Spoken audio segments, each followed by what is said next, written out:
This is the Bahamas Tonight, the Northern Edition. Good evening, all. I'm Shashina Roll. As always, it is so great to have you with us.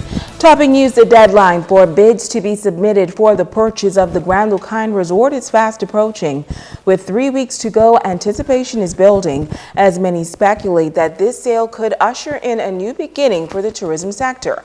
Tonight, a top executive of the Grand Bahama Port Authority says despite this latest development, Hutchison continues to be a viable economic force on this island. Joan Davis-Roll has our top story. Grand Bahama's leading resort, the Grand Lucayne, owned and operated by the Hutchison Wanporo Group, has reportedly been placed on the auction block. And according to latest widespread reports, the property could sell for less than $180 million. Weighing in on the pending sale during a recent exclusive interview with ZNS News was Vice Chairman of the Grand Bahama Port Authority, Sarah St. George. Hutchison has invested more than $1.5 billion on this island. And, that is very substantial. And it did transform the landscape out at the harbour and the container port. It's something that, as I say, I don't think any of us could have done. In the meantime, as the future of the 409-acre property hangs in the balance, Sarah St. George is optimistic about Hutchison's further commitment to this northern island. The important thing for all of us is that if an investor exits, that you have a going concern. So what you see happening now is that Hutchison will find somebody else for the hotel. That hotel will carry on. That's the important thing. What you don't want to see is people closing their doors. So again, the process that they're entering into is to find a new hotel operator, a new and it's obviously more of a struggle when investors are losing money rather than making money to find their successor. You have to commend them for carrying on in the midst of those kinds of losses rather than just closing their doors, as we saw with hotels like Princess and Xanadu. Joan Davis-Roll, ZNS Network News. The Grand Bahama Port Authority and the Chamber of Commerce collaborating for a joint trade mission to Houston. Chamber President Kevin D. Seymour, Senior Manager of Business Development and Invest Grand Bahama at the Port Authority, Derek Newbold, as well as past President of the Chamber, Peter Turnquest, traveled to Houston for that trade mission. Newbold says Houston and Freeport are very different with regards to population and trade, but there are also strong similarities. He believes a number of young business professionals in Houston are looking to expand their reach in key areas, all of which would add value and significant growth opportunities for Grand Bahama. The visiting delegation was hosted to a cadre of meetings focused on attracting interest in strategic segments on the island's economy, identified as high growth sectors, including real estate development, medical tourism, executive education, and numerous others. Well, the Bahamian Brewery is still holding its own despite a struggling economy. The all-Bahamian company that opened its doors in December 2007 is currently in the midst of expansion. Cleopatra Murphy reports.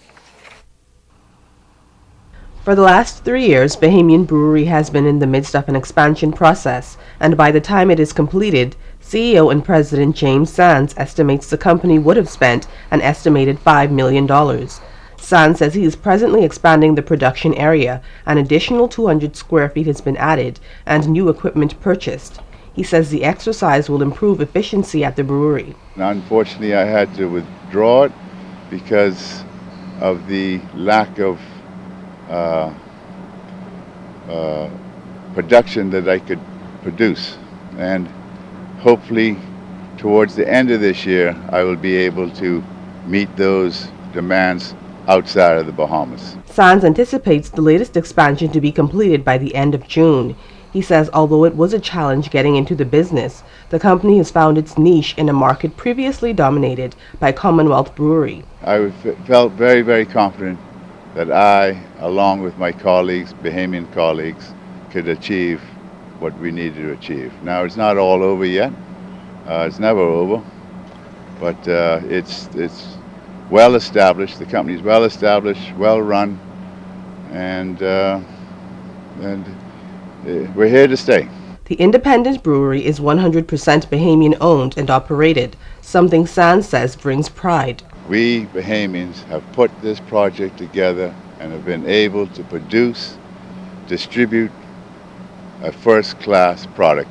The entrepreneur says he made a pledge for where the company would be in the next 5 years and so far has exceeded those expectations. With the level of success he has achieved, Sands says he wants to see more Bahamian enterprises launched and urged Bahamians to take on the challenge. Cleopatra Murphy, ZNS Network News. Thank you, Cleo. Meantime, a Grand Bahama family is expressing confidence in the local economy and is expanding their small business into a struggling shopping district. Sabrina Brown has the details. Mulligan's Meat and Spice is a family-owned and operated business that is preparing to roll out its third food store downtown next to the old Pantry Pride building. This new development comes after 8 successful years in the small business sector. The company started in 2008 with just one store located on Yellow Pine, and about 2 years ago we brought on another store called Mulligan's Restaurant Supply Store, and then also we did Mulligan's in Caravel Beach, which is a replication of the Yellow Pine store, Mulligan's Meat and Spice. Operations Manager Yolande Roll says the investment in this new location is well over $100,000. She says Mulligan's is focused on meeting consumer demands. When you come into Mulligan's, you can get exactly what you want. We try to help the community spend their money as wisely as possible because we are aware that times are tough. It's tough with everybody. While meat is a specialty at Mulligan's, Yolande says providing good customer service is key. I don't want any customer to come into the store and feel they've been mistreated and neglected and they leave because the customer service is bad. So that's a great thing about us. She's optimistic about the future of Mulligan's and believes the company is well positioned for bigger things to come. We would like to be a part of the downtown revitalization that's going on, and we felt that was a good opportunity for us to come here and try and see what we could do in this location. We'd like to thank the Grand Bahama community for the support that they have given us through the years. They have been tremendous to us, and we hope they continue to bear with us and to support us as we try to grow and serve them. Mulligan's new downtown store is expected to open its doors on Saturday. Sabrina Brown, ZNS Network News. Tonight, police are requesting your assistance in locating 39-year-old Alvin Roberto Brown of number 158 Oates Lane, Freeport. He is 6 feet 1 inch in height, 120 pounds, slim built with dark brown complexion. Police say Brown, who is wanted for burglary, must be approached with caution. Now, if you know the whereabouts of Alvin Roberto Brown, pick up the phone and call CDU at 350-3107 through 12 or police emergency numbers at 911 and 919 or call your nearest police station. Stay with us, the Bahamas Tonight. The Northern Edition continues right after this.